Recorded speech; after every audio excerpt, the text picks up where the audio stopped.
Let's meet them now. Joining us first is Tiffany. She's a retired public health nurse, and she is on the national board of the School of the Americas Watch. She's worked with political refugees and has worked undercover in Haiti and also spent 6 months in prison for nonviolent protests against the school. Welcome to the show, Ann. Thank you. Also here with us today is Ed Kinane. He's a retired editor and a human rights activist. He also has worked in Haiti, Guatemala, and El Salvador, providing protection for human rights workers there. He fasted for 40 days in the Capitol building steps and also served 2 months in prison for his protests against the school. Welcome, both of you, today. Hi, Doug. Now, for those of you out there, activism in general, what do you think? Protests, are they as effective as they used to be? Do you follow events when you see a group of people protesting? And what about the School of the Americas? Have you heard about it? And what do you think? 451-2414 again. Our phone number, long distance, it's 1-800-451-2414. Thank you both for being here. We'll talk a little bit, obviously, about your specific project in a minute, but I want to talk in general about nonviolent protest. And do you think that they are as effective today as maybe they once were? I mean, you see a lot of protests where violence inevitably breaks out, whether it's the situation in Seattle with the World Trade Organization. Is there a role today in today's society, and can nonviolent protests be effective, in your opinions? I think in our case, SOA Watch, School of the Americas Watch, is classically nonviolent, scrupulously nonviolent, and each year our protests grow, and each year we get more support in Congress, and each year we get more support in the media for our issue. So I think our nonviolent approach has been very effective. And what is that approach? When we talk about nonviolent protests, what does that really mean? Well, there's a lot of discussion about that, and activists continue to talk about tactics and how to best get our word out. Nonviolent direct action is essentially being present, putting your bodies where your words have been, making as strong a statement as you can about how you feel about the issue. Now, some people include things like strikes, demonstrations, being very visible. It also includes breaking a law, whatever one might consider that. At Fort Benning, Georgia, we walk onto a military base. It's an open base, it's open to the public. However, when we go there, we go as political activists advocating a particular policy, and that's illegal. But you're still, so you move, you're not you're not like I would be if I walked on. You're not a member of the public anymore. You're not out there jogging right? or going to the movies. Exactly. In fact, you'd be welcome. But we go there, we carry crosses with names of the victims, of graduates of the school. We carry coffins, we carry petitions that people have signed to close the school. It's really a very liturgical presence there. And we walk onto the base, and that is considered trespassing. We're aware of it. We take responsibility for it. We say we want to come to the School of the Americas to present our position and our petitions. And you knew something was going to happen? We knew, the first time I went on, I carried a cross. We planted in cemetery style these crosses, and I knew that we would be arrested for that. We were, and we were given a ban and bar. We were told, don't come back to Fort Benning for at least a year. The next year, 300 of us walked on. 30 of us were repeat people. We had ban and bars. We knew that that would probably make a difference, and in fact it did, and we were prosecuted for that. Doug, we're going to get into obviously more of their activities and a little bit of background about the School of the Americas in general. But first, let's take a phone call this morning. We'll talk with Margaret in Syracuse. Good morning, Margaret. Welcome to Upstate Morning. Good morning. I wanted to respond to your initial question, whether or not I believe that direct nonviolent action worked and did cause a change. And specifically with the School of the Americas, Congress did shut down the School of the Americas. The funding was cut. And I believe that that was because of the nonviolent direct action that has taken place repeatedly down in Fort Benning. Unfortunately, with the same stroke of the pen on that same day, they reopened the school under a new name, which is why we are having to continue to stay down there with a nonviolence presence. Are you involved with the organization? Yes, I am. You are involved, okay. Thank you very much for calling. Let's actually, I think it's probably a good time to bring all of us up to date. Let's talk about the School of the Americas. What is the school? When was it established, and for what purposes? Let's get some background information. The School of the Americas was founded in 1946 in Panama because of its notoriety It trained so many Latin Americans that went back to their own countries, the military, and perpetrated coups, assassinations, atrocities. The people in Panama did not want it there. So through treaty negotiations with the U.S., it moved out of Panama, and it moved up to Fort Benning, Georgia in 1984. And it's been there ever since.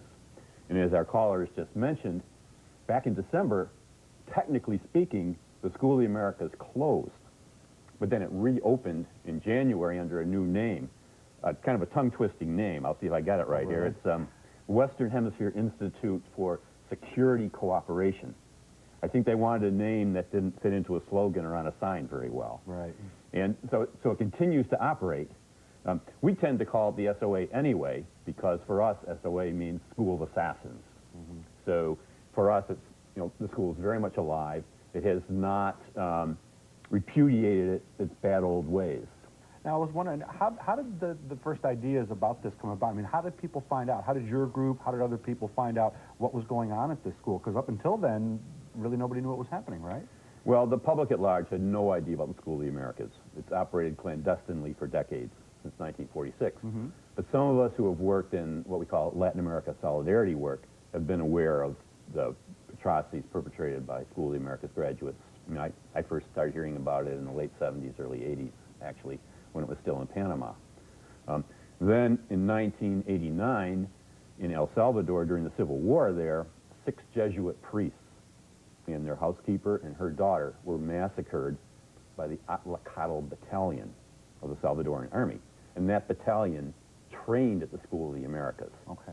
And so the UN investigated, and they found that 19 out of the 26 officers involved in that massacre trained at the School of the Americas. And so the next year, School of the Americas Watch formed. And since then, there have been annual protests at Fort Benning on the anniversary, or near the anniversary, of the deaths of those Jesuit priests. Another one coming up soon, or did we just get Well, one? November. November, We just okay. had one last November. Okay. Yeah.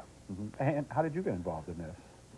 Well, I worked in Syracuse in the 80s with Salvadoran and Guatemalan refugees. Guatemalans and Salvadorans are much more, I think, politically aware than people here in the United States. They're very involved in the politics of their country, probably because they have been so repressed and they've been involved in a civil war. So they came to Syracuse under the sanctuary movement, spoke out about what was happening, and particularly about how the United States was continuing to support the military in their country, which repressed the people there in counterinsurgency actions. So when the Jesuit priests were assassinated, Joe Moakley, representative from Massachusetts, went to El Salvador to investigate. And so the issue became much more public. Salvadorans here started talking about it. They knew about the training at the school. And so we who were, like Ed, involved in solidarity work said, hey, maybe it's time for us to look at what's happening right here and what we can do to make a difference. The school itself is operated by the United States military, Yes. correct? Pentagon. So you're obviously not here to speak on behalf of the government. Obviously, you're on the other side of the issue. But, I mean, what is the government's position in regard to the school? Well, they say it trains the Latin American military in democracy. So, To foster democracy Right, in right. Latin American countries. which makes you wonder, what's their idea of democracy? I mean, it's part of, their own public relations campaign, I think, to give as nice an image to the school as possible in the face of an enormous amount of criticism. Doug, let's go back to the phones right now, and then we'll continue certainly that discussion. Let's talk with Jeff in Utica next. Hi, Jeff. How are you today? Hi, pretty good. Good. I wanted to ask a kind of an indirect question, Sure. but I had heard that there were mercenaries that were operating out of Quito that the CIA was, like, funding. Did you hear anything about that? To attack Colombia, essentially. I can talk a little Sure. bit about that. I just returned from Colombia in February, very concerned. Colombia, in fact, has the most graduates from the School of the Americas, over 10,000 of their military. One of the things, as we all know, that's happening in Colombia is that the United States is funding to the tune of $1.3 billion this civil war and what we're calling an anti-drug war. And this war's been going on a while, right? 40 years. 40 years, that long? 40 years. So it's a very complex situation. Congress has put a cap on the number of military, U.S. military that can be in Colombia, 500. Very similar to what we used to hear in El Salvador, Vietnam.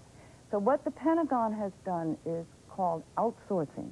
It's made contracts with retired military people. Some people might call them mercenaries. These contracts, paid by the Pentagon, in fact, are sending our U.S. citizens, but not connected to the military, ex-military, to Colombia. They're piloting the helicopters, they're doing training, and they're not subject to the same kind of Accountability. accountability Sounds as like if there's they were some, U.S. military. Sounds like there's some parallels with something that happened about 35, 40 I years think ago, doesn't so. it? Maybe just I a think little bit. so, and it's a little If you're just frightening. tuning in this morning, we're talking with some activists here in town. They're with a group called School of America's Watch, and they want to shut down the School of America's in Fort Benning, Georgia. We're going to talk more about what the group does specifically and what's happening at the school, but we're also talking about activism in general. Are there causes that you support? Do you think that nonviolent protests can make a difference? We'd certainly love for you to join our conversation here this morning. Anything along those lines, call us at 451-2414. If you're outside the region, just add an 800 in front of it. We're talking with Tiffany. She is a retired public health nurse. She has spent time in prison for her nonviolent protests. And also Ed Kinane. He's a retired editor and human rights activist. Worked in Haiti and Guatemala and El Salvador, and has also spent time in prison for his activities as well. Dave?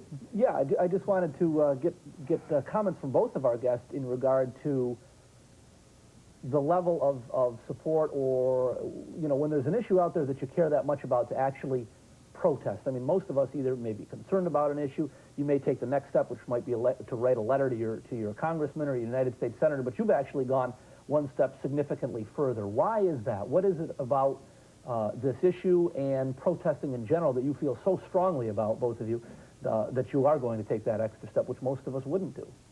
Well, first of all, I think we've had the unique opportunity of being able to put a face on this issue. We've been to El Salvador, Guatemala, Colombia, Haiti. We know the people there and the people that have suffered under the policies of the School of the Americas. That makes a difference. And that, I think, is one reason why so many people in Syracuse are involved, because of the Salvadorans and Guatemalans that have been here. It's a personal issue with us. Secondly, we have written those letters. We have gotten the petition signed. We've been to Washington. We've learned how to lobby. Did you We've feel that talked that to our wasn't congressmen. enough, basically? That wasn't making Exactly. enough of a difference? Exactly. Yeah. And things weren't changing. Congressman Walsh has supported this issue since the beginning. Since 1994, he has co-sponsored the bill, even though, as a Republican, he was somewhat in the minority of his party. The bill to do what? The bill to close the school.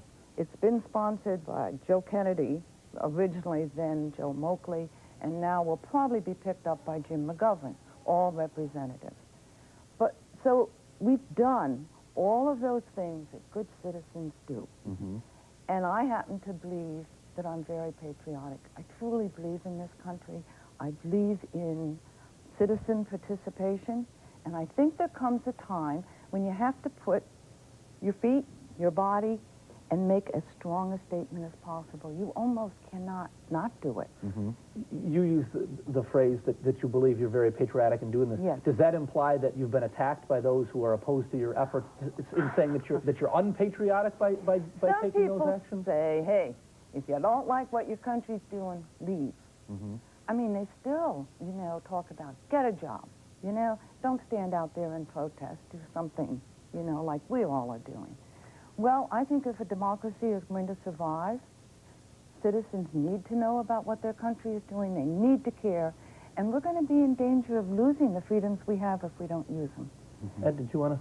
Well, I was going to say, when we've been down at Fort Benning at the entrance, you know, traffic is going by, and it's traffic going onto the base, base-related people, and often we get the thumbs up Yeah. from the military Really? personnel. Yeah. Because I think many of the military personnel there see the School of the Americas at the base as sort of besmirching their own professionalism. So And we've had a pretty good reception in Columbus, Yeah. Georgia, which is where the Fort Benning is, and it's a military town.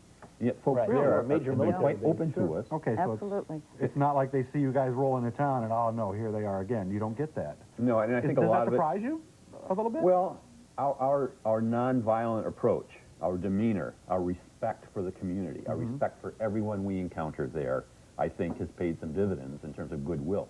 I mean, even the local newspaper there gives us fairly good coverage. I mean, their editorial stand is kind of in favor of the school sometimes, but they really do give us very good coverage. And your original involvement in the project, does that also stem to or trace right back to the human rights issues in the Latin American countries? Yeah, I worked in El Salvador and Guatemala during their civil wars in the 80s, and you know, working with human rights activists who were really under the gun, who had gotten death threats. And the idea was having a foreign presence there helped deter the violence against them. So I kind of saw firsthand the kind of terrorism that was being foisted on people who were trying to better their country, who were patriots in the sense that Ann is talking about. Right. Doug, let's go back to the phones now. We'll talk with Angus in Syracuse. Good morning. Welcome to Upstate Morning. Good morning. I noticed that the school is called the School of Assassins, but I think that well, that's called that by. That's not the official name of the school. You're not going to see that on the nameplate. What I wanted to, I mean, somebody might think that they were doing this for plain meanness, all these atrocities, but somebody has got to be making big bucks out of this. What interest is at work here that makes the United States government and the United States military so interested in keeping the School of Americas? Who is profiting by this? Good question. I'd like to tackle that. Sure, go right ahead. Thank you for the call. Thanks. What I think is that, Angus, the School of the Americas trains military in Latin America who in effect prop up the status quo, the power structures back in their own countries. And so what that translates into is very cheap wages in those countries. And so the power structure or the corporations that are operating there benefit enormously by not allowing workers to organize for better conditions and better wages. So, in fact, the soldiers that are trained at the school are sort of given cues or indoctrinated to look at labor organizers, for example, as the enemy. So the business interests in those countries are the ones that profit. And of course, we have our own business interests in Latin America on a huge scale. Right. So our business interests profit by having thugs like School of the Americas grads attack labor organizers and workers and teachers and human rights workers. Is it about cheap labor? I think it's all about cheap labor. Yeah. There's some other variables here, like selling weapons and so forth. But and this is a very much of a local issue for us in Syracuse, because Syracuse is losing a lot of people because a lot of jobs are going away from Syracuse, and in many cases they're going south of the border. They're going to that cheap labor factories, and our businesses can't compete with that here. So we're losing jobs here because of the School of the Americas enforced cheap labor in Latin America. And you're seeing, at this point, no indication of a policy change from the new Bush administration? I'd say at this point we're seeing quite the opposite, but we're still on hold. We're watching it carefully. I think I just want to add the cheap labor, but also resources. We have used the resources of the country south of our borders for the last 200 years, and we've profited from them. Okay. Doug, let's go back to the phones now. Let's talk with Peter in Syracuse. Good morning, Peter. How are you? Very good. How are you today? Good. I just wanted to ask a question of the guests. If the School of the Americas does get shut down, do you think that the government will just simply move it to another location like they did with Panama? I mean, you've been able to call enough attention to it being in Fort Benning, and I want to commend the guests for doing such a great job in bringing this issue to where there's actually, I think the bill is still in front of the House of Representatives to shut it down. And if by chance, although granted under the Bush administration it probably won't, but if by chance that bill does go through and it gets passed, do you think they'll just simply move it to another military installment and try to keep it quiet there for a number of years until publicity arises with that? Good issue, Peter. Well, Thanks. that question comes up consistently, yes. Thank you for your comments, Peter. We're aware that could happen, just like It is they've happening. changed. It is happening. really. They've Yeah, changed the name. You know, on military bases in this country, over 115 military bases, we train foreign military. We also send the Green Berets and the Navy SEALs are out there in other countries training. So what the School of the Americas is just a tip of the iceberg.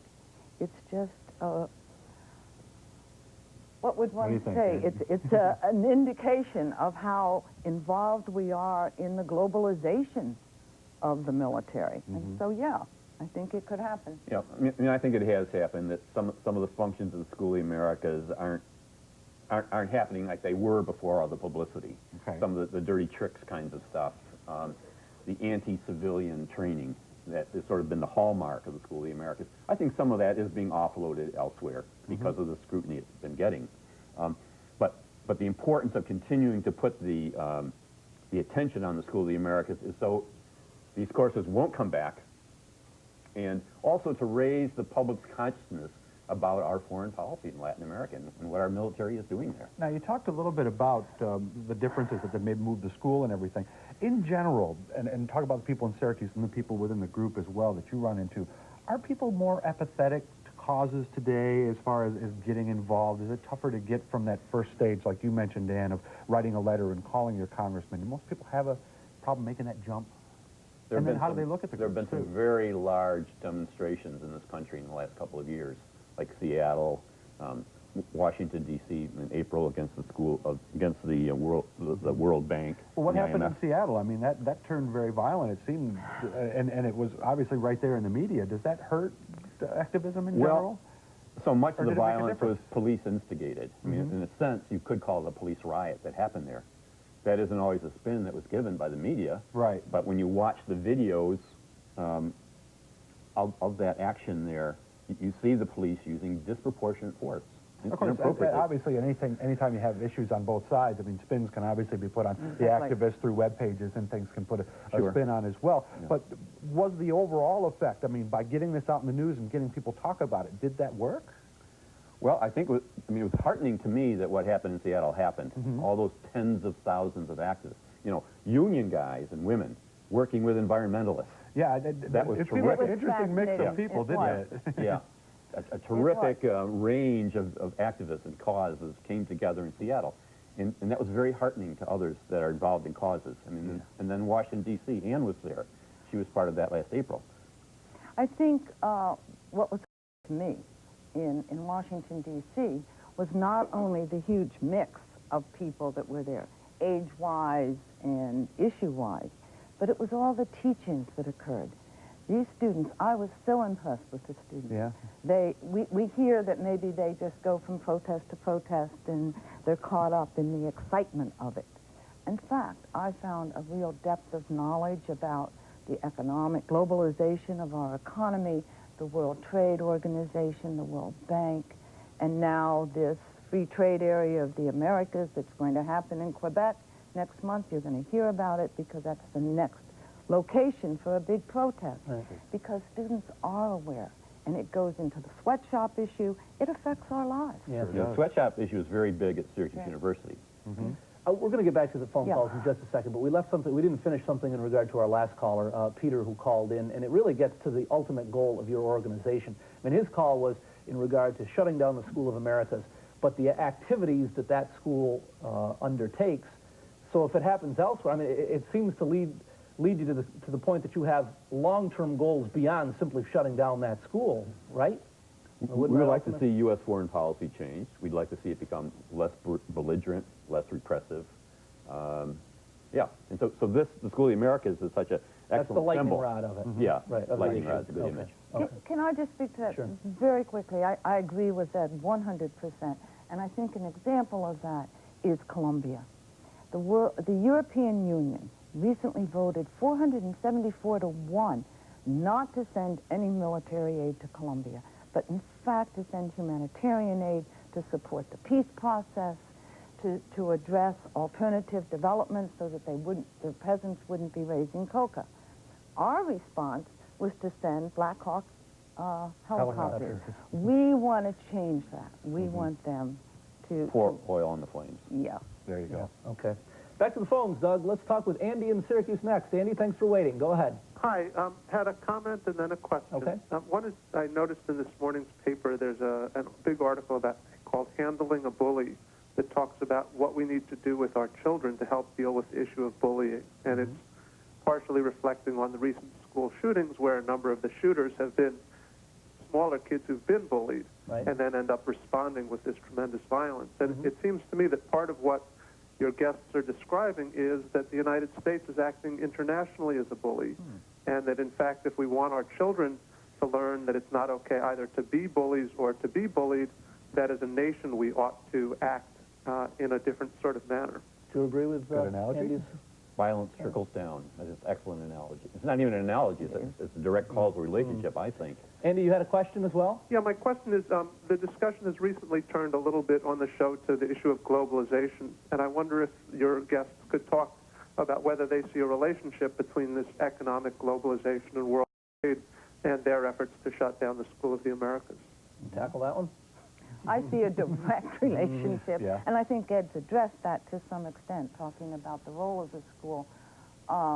In fact, the School of the Americas Watch has had a presence at these other protests to make the connection that a repressive economic system, which I think globalization leads to, needs a repressive military.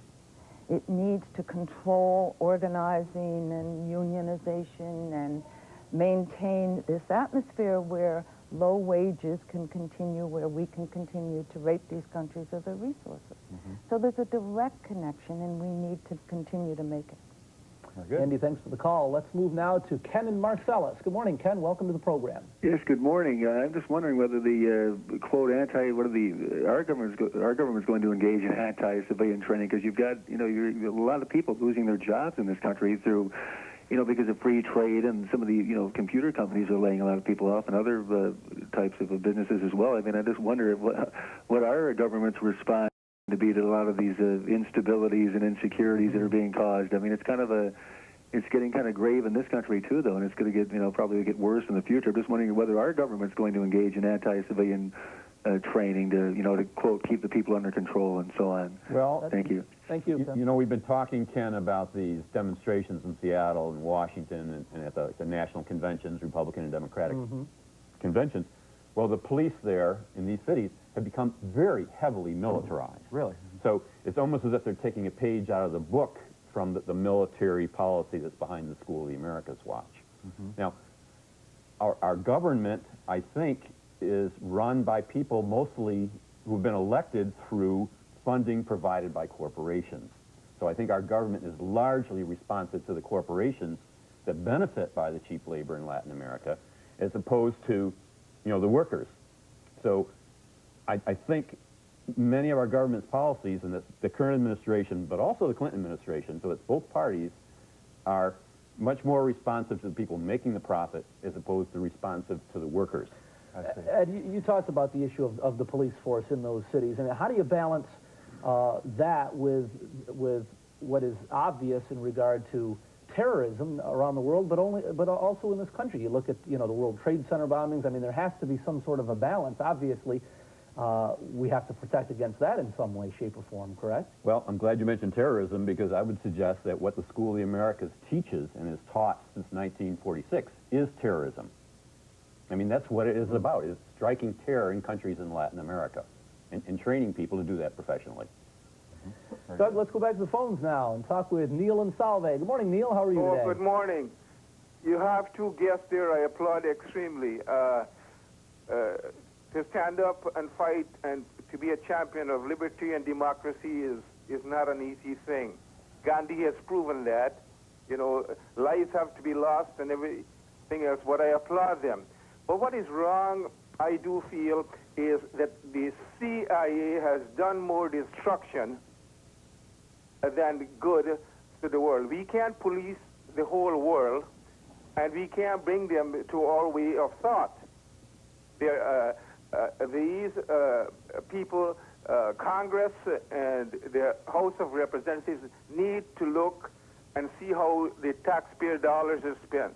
Too much money is spent, and a lot of money is being hidden, and a lot of politicians abroad and in America here, they coincide. And this about the free trade is a big gimmick, and I'm glad that people are beginning to wake up and see that Americans are losing their jobs. Thank you, Neil. And Thank you. Thank you. We appreciate those comments. Yes, thank you. Anything you'd like to add to his issue? Well, I would just say that I think by bringing all these Latin American officers to Fort Benning, Georgia, it provides an excellent opportunity for the CIA to recruit its people in Latin America, these officers. I mean, many military officers in Latin America are on the CIA payroll, and this just makes it easier for them to do that. Okay, very good. Let's talk, Doug, next with Diana in Baldwinsville. Good morning, Diana. Good morning. I regret to say I was not able to catch the first portion of your program. I look forward to seeing the repeat this evening. Okay. But I wanted to make a couple of quick comments. Sure. I couldn't agree more with your guests regarding the activism. Activism is going to be the only answer, as far as I'm concerned, if we are to return this nation to the democracy it was supposed to be, because it is quite obvious that we are not going to have anything accomplished. The people's work is not going to be accomplished through the normal and traditional channels, I'm sorry to say, in terms of our government. Diana, let me ask you, do you consider yourself an activist on any Oh, very definitely, yes. At this point, I work very actively with animal welfare and protection issues. I have done this full-time for several years now. And I know I don't have much time, so I wanted to make just one comment about an article that was published, I believe it's in the USA Today paper. This is I'll just quote you here. Peru's kids forced to torture and kill dogs in lessons to become good soldiers. And just a little bit of the context. The children, well, it says, at one such camp in Chileo, I guess it is, videotapes reveal students holding a dog outstretched by its legs and then taking turns stabbing it. The stabbing went on for several minutes, the dog crying, etc. The children smeared the blood across their faces. Okay, Diana. I'm sorry. I'm sorry to cut you off there. We're running near the end of the program. But we appreciate your joining the program and hearing your comments. Thanks very much. An interesting issue here with activism in general. I wanted people to get an idea of what you guys are actually doing out in the field. You brought some photos with you today, and now these are some folks from right here in town, right? These are all people from Syracuse, yep. This is taken down at Fort Benning. Mm-hmm. And now where's this? Now this looks like a pretty good That's gathering right here. out in front of the gate, just prior to this procession that we make onto the And those are the base crosses that itself. you said you would bring on there with Those are the crosses the... that thousands of Thousands of... Oh, yeah, we can see them there in the We had, background. There's a yeah, lot of them there, isn't the there? largest demonstration since the Vietnam War. Wow. Over 4,000 people walked on the base. Now, what's going on here? Is this the procession This to the base? is the or? procession right on the base of Fort Benning. Is that Those a casket? coffins A that coffin? you see just represent the people who have been assassinated. And inside those coffins are petitions from close to 1 million people in this country who Really? have called for a close of this school. Mm-hmm. Very interesting photos. Now, as I sit there, I'm wondering, we talked on the phone the other day about a lot of other groups and the tactics that are used. Can a tactic, depending on how you bring it about and how you bring it up in the media, can it hurt your cause? I mean, do you have to be very, what's the word I'm looking for, sympathetic to what people's opinions are when you jump into something like this? Well, we are concerned with awakening the American people, the U.S. American people, and the media to the issue, because the school has been clandestine for so many years. So we are trying to reach the public. And we'd be loath to do anything that would alienate the public. And in fact, our demonstrations, as you could see in the photo, are very orderly. Mm-hmm. They're liturgical. They're very respectful of people's sensibilities. Mm-hmm. And that's been the story of the School of the Americas Watch, from the beginning. Because I'm wondering if you, I know there's been some issues locally with some property destruction with some groups. That can hurt your cause, can it? Could. Do you think? It could, yeah. Mm-hmm. Yeah. Now, as far as Colombia is concerned, you talked a little bit about the situation there. Obviously, this is a much bigger issue. We've got a country who basically the economy is based on an illegal product, coca plants. The farmers can make money. It's going to be real tough to change things around there, isn't it? Not for farmers to make money, but I'll leave that to Ann. Okay. Yeah, I mean, when you have something that brings billions of dollars into this country and into Colombia. However, the economy is based, it's a very wealthy country, on oil, minerals, coffee. Oh, really? Flowers, gold. Mm-hmm. It's a very country rich in resources. How come we don't hear about that? Isn't that interesting Yeah. that we only hear about the coca plant? And the coca plant, actually, it's been only recently because we wiped out the coca in Peru and Bolivia. And the concern is if we do the same in Colombia, it's going to move to Ecuador or other places in the Amazon. So it's a very complex picture that I think we only look at a very narrow part of, which is this drug war. So it's a much bigger issue to talk about. Well, and you say, Ann, that the war has been going on for 40 years, so it's about a lot more than the drugs. But we hear about the drugs primarily in the U.S. media. Well, kind of back on the School of the Americas issue, you're obviously the public face of the local efforts in regard to those protests. How many folks are involved in this issue here locally in the central New York area?